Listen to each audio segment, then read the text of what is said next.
Lieutenant Commander Hannah Park stood at the viewport, watching as the Centauri research station grew larger against the backdrop of twin stars.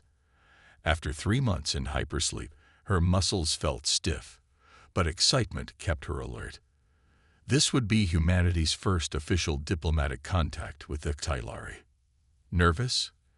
asked Lieutenant Tahoe Kim, checking his uniform in the reflection of a nearby console. "Curious," Hannah corrected. The briefing files were incomplete. What the files did mention was troubling. 20 years ago, a solar event had devastated the Xylari population, somehow affecting only males of their species. Now they faced extinction.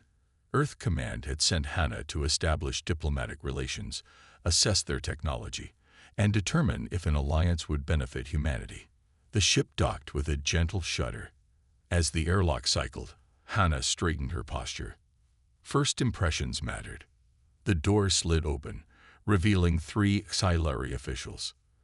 Their silver-blue skin caught the light, creating subtle patterns that shifted as they moved. Their eyes, with 3 concentric rings instead of a single iris, widened noticeably when they saw Tahoe. "Welcome to Centauri Research Station," said the tallest Xylari, her voice melodic. "I am Captain Minji, Station Commander." She bowed slightly, then gestured to her companions, Chief Scientist Gina and Security Officer Jury. Hannah introduced herself and Tahoe, noting how the Xylari's attention kept drifting to her male colleague. Their stares weren't hostile, but there was intensity there, almost like hunger. "We have prepared quarters for you," Captain Minji said. "But first, perhaps a tour of our facility." The station was impressive. Curved corridors flowing into open spaces filled with plants from the Xylari homeworld. Their technology seemed advanced beyond Earth's in some areas, particularly in energy generation and materials science. "Your artificial gravity is remarkably stable," Hannah commented as they entered a large garden dome. "Thank you," said Chief Scientist Gina. "We've had time to perfect our technology." Her third eyelid flickered. What Hannah's briefing had suggested was a sign of emotional distress in Xylari. During the tour, Hannah noticed something odd. While many Xylari worked throughout the station, she saw no children. No males either, but that was expected given the disaster they'd suffered. "Your people seem very focused on research," Hannah observed carefully. "We must be," Captain Minji replied. "Our survival depends on it." When they reached the station's medical bay, Chief Scientist Gina became visibly excited. "Lieutenant Kim, would you honor us by allowing a simple medical scan? We have limited data on human physiology." Tahoe glanced at Hannah, who nodded slightly. "Standard diplomatic protocol allows non-invasive scans," she reminded him. "Of course," Tahoe agreed. The Xylari medical technicians moved efficiently, their instruments humming as they circled Tahoe. Hannah noticed they seemed particularly interested in readings from his abdominal region. "Fascinating," murmured Gina, studying a holographic display. "The compatibility markers are stronger than we predicted." "Compatibility?" Hannah asked sharply. Captain Minji stepped forward. "Perhaps I should explain properly. Please, join me for a meal. Your journey was long, and conversations flow better with food." The dining hall featured a curved table looking out over the station's lower levels. The food, synthesized proteins flavored with Xylari spices, was surprisingly good. 20 years ago," Captain Minji began, "our home system experienced an unexpected solar event. The radiation affected our reproductive biology. All males died within months." "I'm very sorry," Hannah said, noticing how Tahoe shifted uncomfortably as 3 Xylari servers kept refilling his glass with more attention than necessary. "We are a long-lived species," Minji continued. "Many of us will survive another century, but without males, we cannot reproduce. Our civilization will end." "Your scientists couldn't find a solution?" Tahoe asked. Chief Scientist Gina sighed. "We tried everything. Cloning failed. Genetic modification failed. Our biology requires certain markers only found in male genetic structures, which is why, Minji said, her three-ringed eyes fixed on Taiho. Your arrival is so significant. Hana felt a chill. Captain, are you suggesting cross-species compatibility? Jinna finished. Humans and Sci-Fi share surprising genetic similarities. With some modification, human male genetic material could potentially save our species. The room fell silent. Taiho's fork clattered against his plate. This is why you invited a diplomatic mission? Hana asked carefully. We invited scientific exchange, Minji clarified. The fact that you brought a male representative was fortunate. Later, in their private quarters, Hana and Taiho discussed the situation. They're desperate, Taiho said. Their entire species facing extinction. I can understand their focus. That doesn't excuse failing to mention their true intentions, Hana replied, reviewing the station schematics on her datapad. And I'm concerned about these restricted areas. What else aren't they telling us? Their conversation was interrupted by a soft chime at the door. Security Officer Dury stood outside, looking troubled.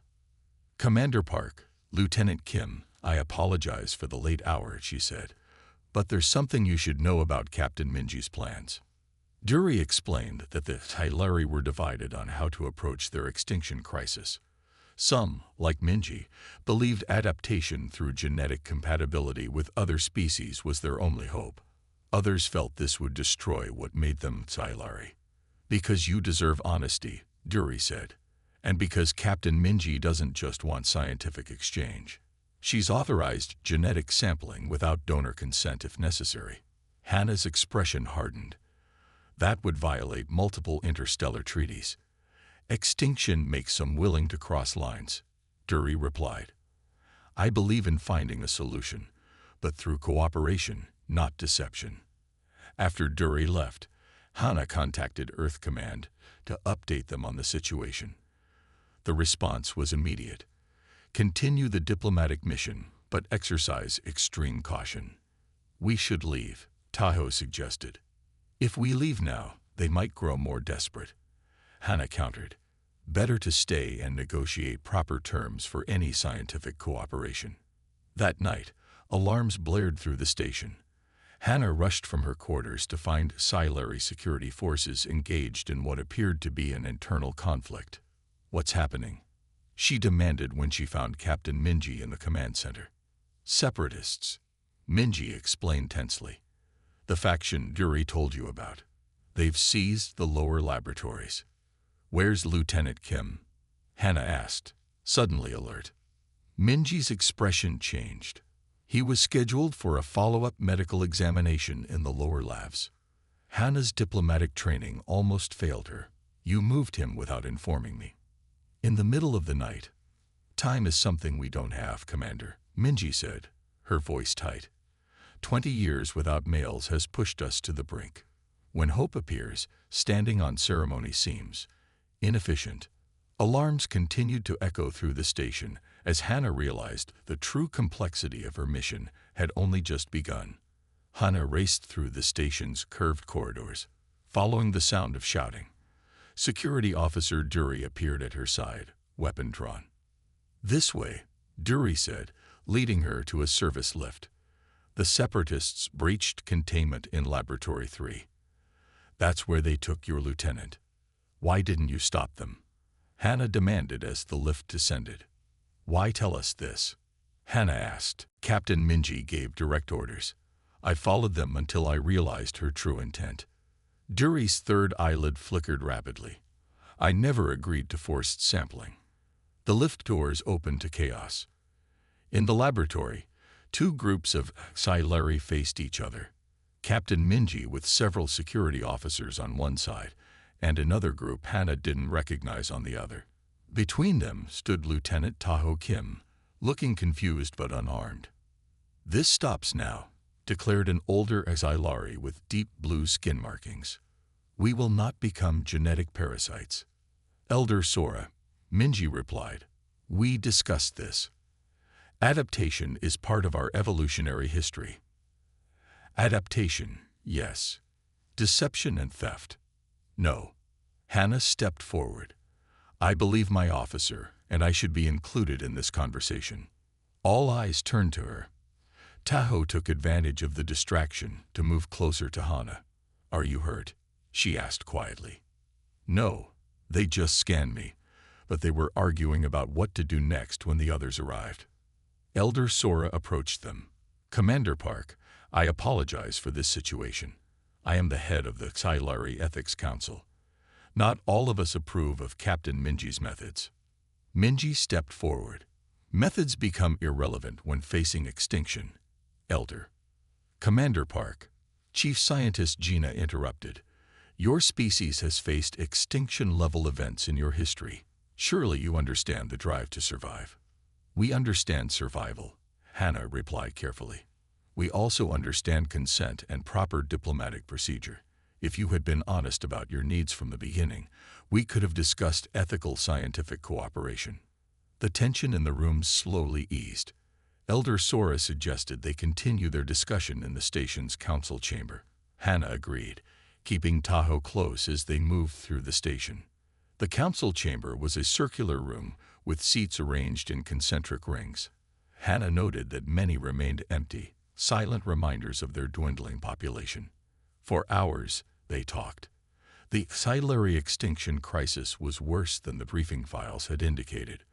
Only about 12,000 Xylari remained, scattered across 3 stations and their homeworld. Without reproductive solution, their civilization would completely disappear within a century. Your technology is clearly advanced, Tahoe said. Couldn't you develop artificial reproductive methods? We tried, Gina explained, displaying complex genetic models on the room's holographic system. Our reproductive biology requires specific hormonal triggers found only in male Xylari. Without them, embryonic development fails. Hannah studied the genetic displays. And you believe human males carry compatible triggers? Yes, our preliminary scans of Lieutenant Kim show surprising compatibility. With modifications, Elder Sora added, which raises ethical questions about creating hybrid offspring. They wouldn't be hybrids in the traditional sense, Gina clarified. The offspring would be Xylari, but with small genetic modifications that allow reproduction without Xylari males. As the discussion continued, Hannah realized something important. Beneath their desperation, that Xylari were a deeply scientific and spiritual people. Their art and architecture reflected a culture with rich traditions, now facing oblivion. During a break, Hannah wandered into an adjacent gallery. The walls displayed images of Xylari history, cities, families, celebrations. At the end hung a memorial wall with thousands of small lights. Each light represents a male lost in the solar event, said Captain Minji, who had followed her. Husbands, sons, brothers. I understand your desperation better now, Hannah said. But deception undermines trust, Captain. Trust is a luxury for those with a future, Minji replied softly. But perhaps you're right. My approach was flawed. When discussions resumed, Hannah proposed a new arrangement. She would request a proper scientific delegation from Earth, including genetic specialists and ethical oversight committees. In exchange, the Xylari would share their advanced energy technology. This could benefit both our peoples, she concluded. Later, Tahoe accompanied Chief Scientist Gina on a tour of the station's research facilities. Your propulsion technology is remarkable, he commented, studying a miniature model of their drive system. We've had 20 years to focus on technology, while our population dwindled, Gina replied. Technology advances, but without new generations to inherit it, what's the point? Tahoe noticed something unusual in one lab. Thousands of preserved genetic samples in storage units. What are these? He asked. Our last males, Gina answered quietly. We preserve genetic material, but it degrades with each passing year. Soon it will be unusable. That evening, Hannah and Tahoe were invited to a traditional Xylari meal. The formal dining chamber had been decorated with bioluminescent plants that pulsed with gentle light. This is a renewal ceremony, Elder Sora explained, traditionally performed during seasonal changes, but tonight it symbolizes new beginnings between our peoples. The meal featured foods from both cultures. Hannah noticed how the Xyleri had carefully studied human nutritional needs and preferences. As they ate, several Xyleri performed a dance that told the story of their people's journey among the stars. In our history, Elder Sora explained, we've faced extinction 3 times. Each time, we adapted and survived. How? Tahoe asked. The first time, we left our dying homeworld. The second, we changed our physiology to survive in space. The third time, she smiled sadly. That story is still being written. After dinner, Security Officer Dury showed them to a new section of the station. Living quarters with gardens and gathering spaces, all maintained perfectly despite being largely empty. These were family sections, Dury explained. We keep them ready, hoping someday they'll be filled again. Walking back to their quarters, Hannah and Tejo discussed the day's events. They're desperate but divided about how to proceed, Hannah observed. What's your recommendation to Earth Command? Tahoe asked. That we help them, properly, ethically. Their technology alone makes them valuable allies, but there's something more important here. What's that?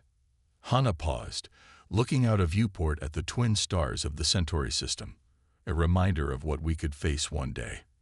Extinction doesn't just happen to other species. When they reached their quarters, Hannah found a message waiting. Earth Command had authorized a preliminary agreement. A scientific delegation would arrive within 2 months. We have a chance to save an entire civilization, she told Tahoe, and maybe learn something about ourselves in the process. That night, the station lights dimmed to simulate evening. In the distance, they could hear the soft melody of Xyleri music, a sound that, without intervention, might someday fade from the universe entirely. The Earth scientific delegation arrived 6 weeks later. Hannah stood in the docking bay as the ship's airlock opened, revealing a team of 5 specialists, led by Dr. Sung, Earth's foremost expert in xenobiology. Welcome to Centauri Research Station, Hannah said, greeting each member. The Xyleri have prepared laboratory space for your work. And the samples? Dr. Sung asked, adjusting her glasses. Lieutenant Kim has provided initial samples, as have 3 other male crew members from our ship, all with full consent and proper documentation. Dr. Sung nodded approvingly. Hannah had insisted on complete transparency after the earlier incident, and both Captain Minji and Earth Command had agreed to her terms. The Xyleri welcomed the Earth scientists with a formal ceremony. Elder Sora presided, wearing ceremonial robes that shimmered with embedded light patterns. This day marks hope, she announced. For 20 years, we have faced our ending with dignity. Now we dare to imagine a future again. Over the next 2 weeks, the combined research team worked tirelessly. Hannah often found Tahoe in the observation area above the main laboratory, watching the scientists below. Feeling like a lab specimen, she asked, joining him. Actually, I find it fascinating, he replied. They're talking about modifying my genetic material to save an entire species. It's humbling. Chief Scientist Jinnah approached them, her expression excited. We've had a breakthrough. Would you like to see? They followed her to a secure section of the laboratory, where Dr. Sung and 3 Xyleri scientists huddled around a holographic display showing cellular division. We've successfully modified human male genetic markers to trigger Xyleri embryonic development, Dr. Sung explained. The simulation shows viability. In simple terms, Tahoe asked, your genetic material, properly modified, can help Xyleri reproduce again, Jinnah said. The offspring would be fully Xyleri, but with a small percentage of human DNA that enables reproduction without Xyleri males. How small? Hannah asked. Less than 2%, Dr. Sung replied. Enough to enable reproduction, not enough to change who they are as a species. That evening, Captain Minji called a station-wide meeting. All Xyleri gathered in the main assembly hall, along with the human delegation. After 20 years of searching, Minji announced, our scientists believe they have found a path forward. She gestured to Dr. Sung and Gina, who presented their findings. When they finished, Elder Sora stepped forward. Before we proceed, we must acknowledge what this means. Our descendants will carry genetic material from another species. They will be changed, but they will exist. Another Xylari shouted from the crowd. Better changed than extinct. The assembly erupted in debate. Hannah watched as the Xylari passionately argued about their future. Some embraced the solution, others feared loss of identity, while some questioned the ethics of involving humans at all. Should we be part of this decision? Tahoe whispered to Hannah.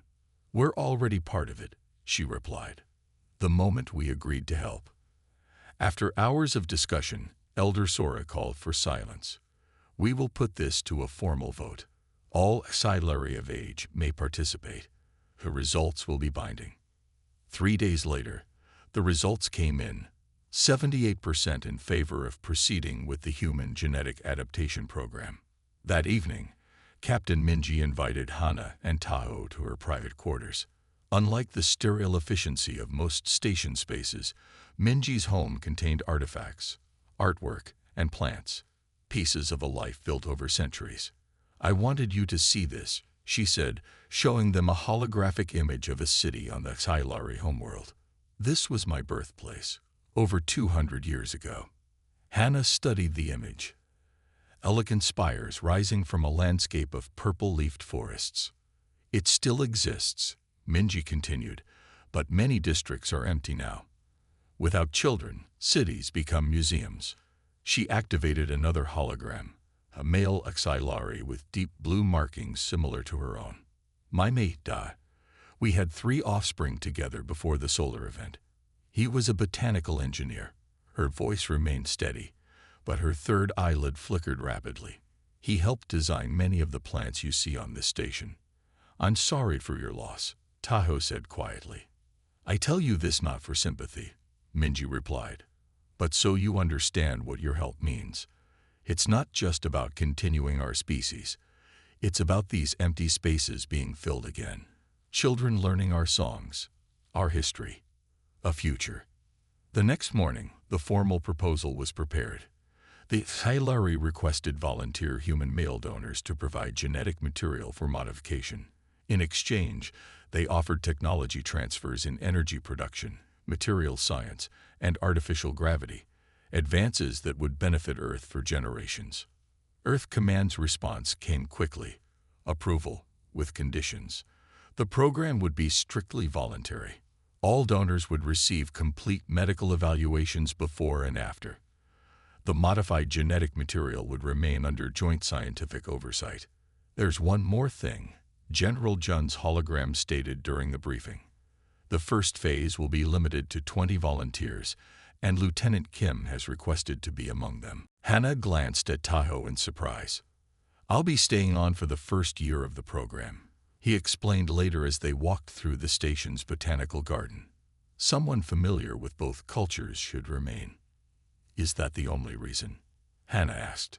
Tahoe stopped beside a flowering plant with spiral blooms. No, he admitted. There's something powerful about having a purpose this clear. How many people get the chance to help save an entire civilization? 2 days before Hannah was scheduled to return to Earth, a small ceremony was held in the station's medical center. Tahoe and 4 other human males who had remained from the original crew volunteered for the first phase of genetic donation. Captain Minji presented each with a small crystal embedded with bioluminescent material. These contain genetic samples from our last generation of males, she explained. By tradition, when new life begins, we keep something of what came before. You are helping us continue, not replace. Elder Sora stepped forward. 20 years ago, we lost the ability to create new generations. Today, we take the first step toward reclaiming our future. She bowed deeply to the volunteers. Your genetic gift will become part of our people's story forever. As the ceremony concluded, Hannah noticed something she hadn't seen before in the station. Xylari embracing each other, some with tears streaming down their faces. Not tears of loss this time, but of possibility. Later, as Hannah prepared for her departure, she recorded her final report to Earth Command. "The Tylari Genetic Adaptation Program has officially begun," she stated. "Initial projections suggest the first successful births could occur within 8 months. Lieutenant Kim will remain as Earth's liaison and program participant." She paused, considering her next words carefully. "I believe this collaboration represents the best of what interspecies cooperation can achieve, facing extinction not with resignation but with innovation and hope." 6 months had passed since Hannah's departure from the station.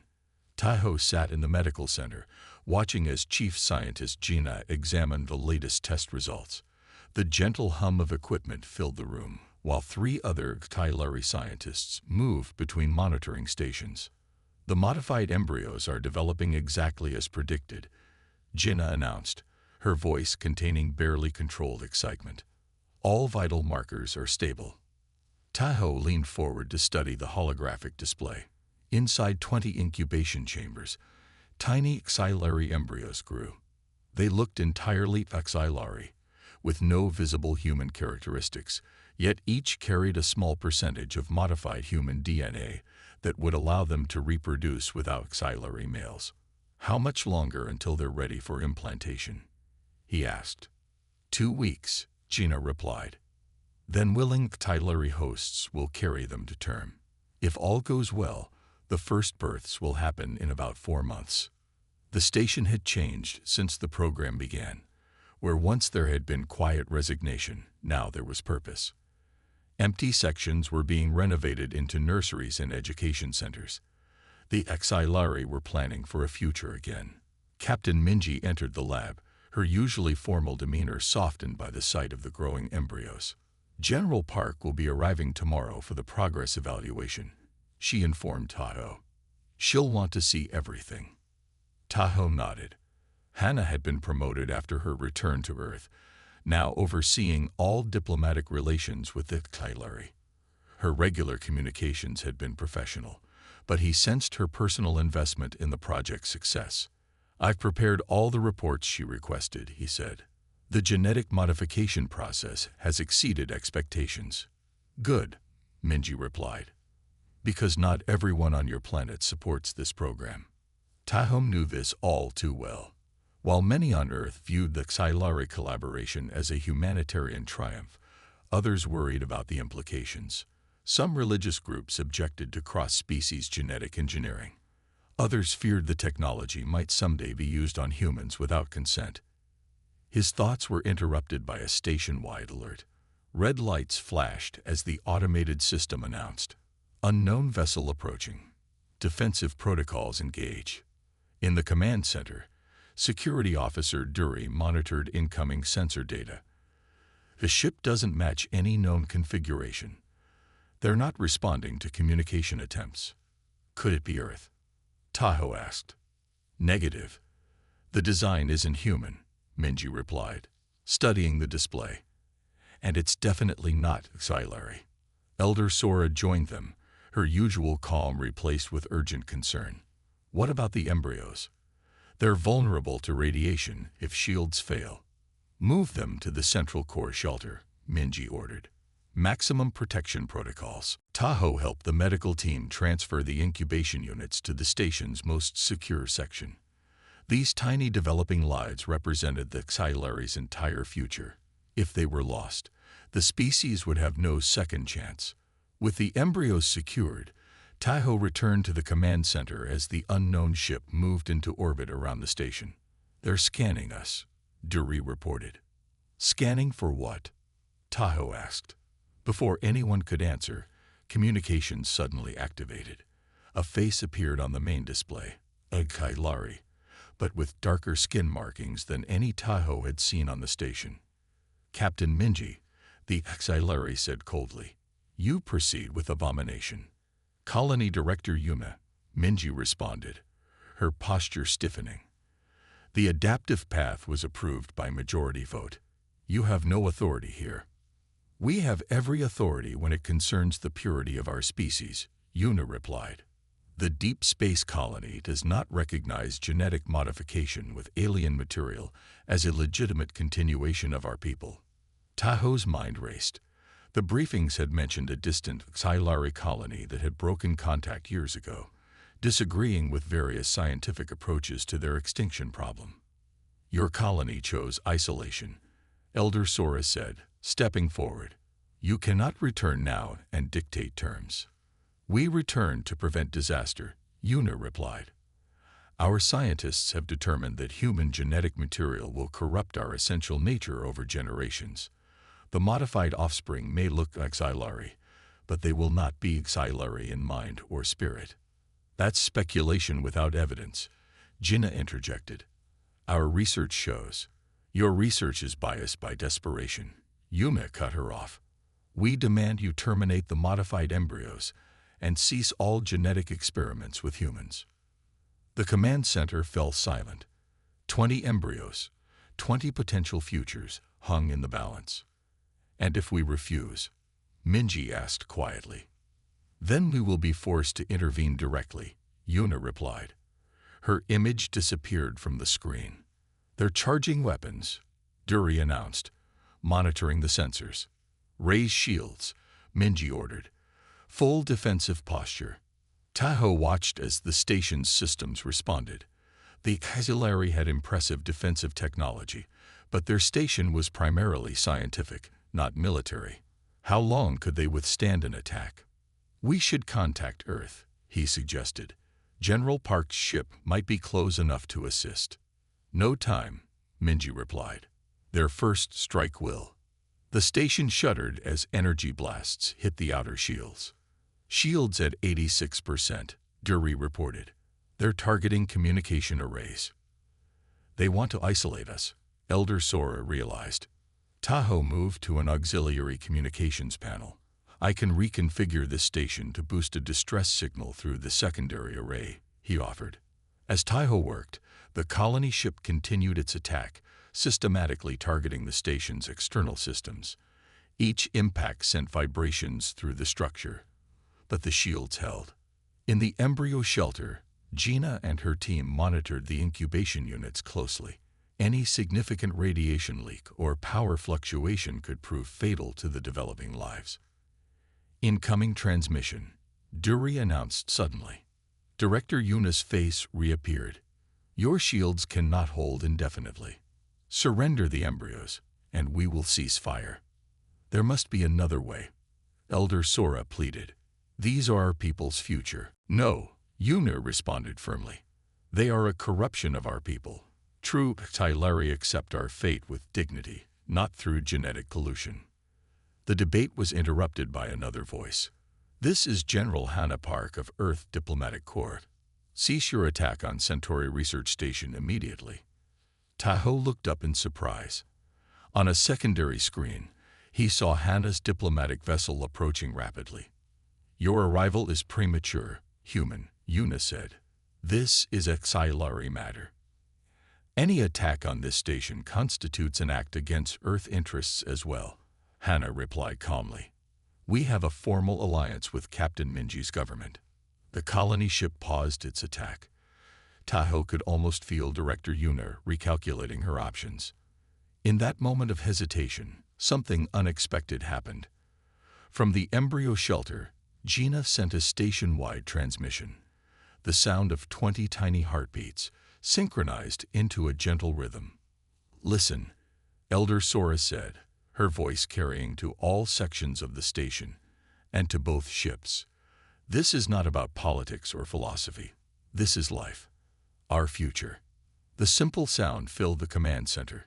Tahoe saw even Duri's expression soften at the reminder of what they were fighting to protect. Director Yuna, Minji said quietly. Come and see what we've created. Then make your judgment. Hours later, after tense negotiations, Director Yuna and 2 colony scientists stood in the embryo shelter, studying the developing lives. Their expressions changed from suspicion to wonder as Gina explained the meticulous work that had preserved Xylari genetic integrity. They are Xylari, one colony scientist admitted, reviewing the genetic profiles. The human contribution is minimal, just enough to enable reproduction. We still have concerns about long-term effects, Yuna stated, but her tone had softened. Then stay and monitor, Hana suggested. Be part of ensuring it's done right. As the crisis eased, Tahoe found a moment alone with Hana. Your timing was perfect, he told her. Actually, I was coming early to surprise you, she admitted. The embryo's development was ahead of schedule, according to your reports. They walked together to an observation deck where both the colony ship and Earth vessel were visible against the backdrop of the Centauri stars. 20 heartbeats, Hana said quietly. Sometimes the simplest things are the most powerful. Tahoe nodded. They're not just embryos or experiments. They're the beginning of something new. The day of the first birth arrived 4 months after the colony ship incident. The medical center had been transformed with soft lighting and comfortable spaces. 20 xylari hosts waited nervously, their bodies now fully adapted to nurture the embryos created through the human xylari genetic program. Tahoe paced outside the birthing area. General Hana Park stood nearby, having returned for this historic moment. Representatives from both Earth and the Deep Space Colony were present to witness the event. Nervous? Hana asked him. Shouldn't I be asking you that? You're the diplomat here, Tahoe replied with a small smile. We're both part of history today, she said. The first successful interspecies genetic collaboration to save an endangered civilization. Inside the birthing chamber, Chief Scientist Gina moved between the xylari hosts, checking vital signs.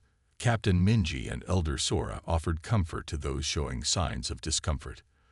Director Yuna from the colony observed silently from the corner, her scientific team recording every detail. It's beginning, Gina announced as the first host showed signs of active labor. The xylari birth process was different from humans.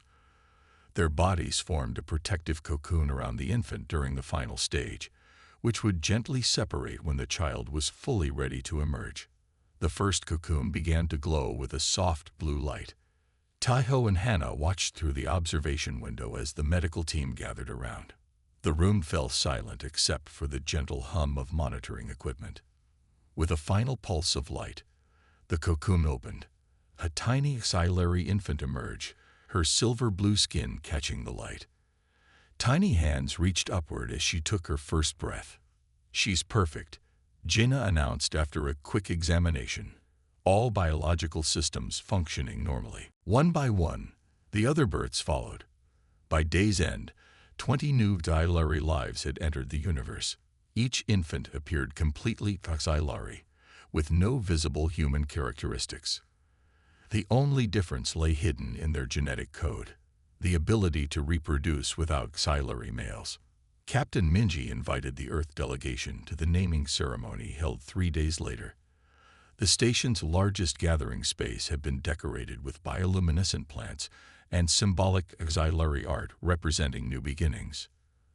The 20 infants lay in special cradles designed to maintain their ideal environment. Each host parent stood proudly beside their child. For 20 years, we prepared for our end, Elder Sora began, her voice carrying across the hushed room. Today, we celebrate a new beginning. One by one, each infant received their name and a small crystal pendant containing genetic material from the original xylari males, a connection to their past. The ceremony included an addition. Each child also received a small earth token, symbolizing the human contribution to their existence. When the ceremony concluded, Director Yuna approached Tahoe and Hana. I was wrong, she admitted. These children are xylari in every way that matters. Our scientists confirmed they carry our essential genetic markers for intelligence, longevity, and cultural memory. And the human contribution? Hana asked. Minimal, as promised. Just enough to allow reproduction without males. Yuna's expression softened. My colony will support the program moving forward. We can provide additional resources and host parents. The celebration continued into the night. Tahoe found himself standing beside one of the cradles, looking down at a sleeping infant named Neri. Her tiny hands were curled into fists, her breathing slow and steady. "Does it feel strange?" Captain Minji asked, joining him. "Knowing your genetic material helped create her." "Not strange," Tahoe replied thoughtfully. "Humbling. She'll live for centuries after I'm gone. Her children and their children might explore stars humans haven't even discovered yet." Minji placed a hand gently on his arm. "Then a part of you will see those stars too." 6 months later, the station had changed dramatically. Areas once abandoned were now filled with nurseries and family quarters. The sound of infant cries and caretaker voices echoed through corridors that had been silent for 2 decades. The success of the first 20 births led to expansion of the program. 200 more embryos were now in development, with volunteers from both Earth and the Deep Space Colony providing host parents. Hana had remained on the station, overseeing the growing diplomatic relationship between humans and Tylari. She and Teo often walked through the station's gardens, watching as caretakers brought the infants for daily exposure to plants and natural light. Earth Command wants to establish a permanent joint research facility here, Hana mentioned during one such walk. "They're calling it the Continuation Project." "Appropriate name," Tahoe commented. "Though I think New Beginnings has a better ring to it." They stopped at a viewing area overlooking the station's lower levels. The once empty living quarters now showed signs of life. Lights in windows, personalized entryways, small gatherings in common areas. 20 years of silence ending, Hana observed. "I can't imagine how it feels for the older Exilari who lived through all that loss." As if summoned by her words, Elder Sora appeared, carrying infant Neri against her chest. "She's growing quickly," Tahoe noted with a smile. "Silari infants develop faster than human children in the first year," Sora explained. "She's already recognizing faces and responding to voices." Neri reached out a tiny hand toward Tahoe, her 3-ringed eyes tracking his movements with surprising focus for one so young. "She knows you," Sora said softly. "All the children will learn the story of their creation, how 2 species work together to ensure their existence." 1 year after the first births, a formal treaty was signed between Earth and the United Silari populations. The Continuation Project became official, with research facilities established on the station, Earth, and the Deep Space Colony. The signing ceremony took place in the station's central garden, where 21-year-old Silari children now played under caretakers' watchful eyes. Though still infants by Silari standards, they were already walking and beginning to communicate. The first phase succeeded beyond our expectations. Chief Scientist Gina reported to the assembled dignitaries. "Genetic testing confirms all 20 children are developing normally, with full reproductive capability predicted when they reach maturity." General Park represented Earth. "With this agreement, we commit to continuing our cooperation," Minji announced. "Not just for Xylari survival, but for mutual benefit through scientific exchange." That evening, a celebration filled the station. Music from both cultures played as humans, and Xylari shared food and conversation. The 20 children were the guests of honor, though most fell asleep before the festivities ended.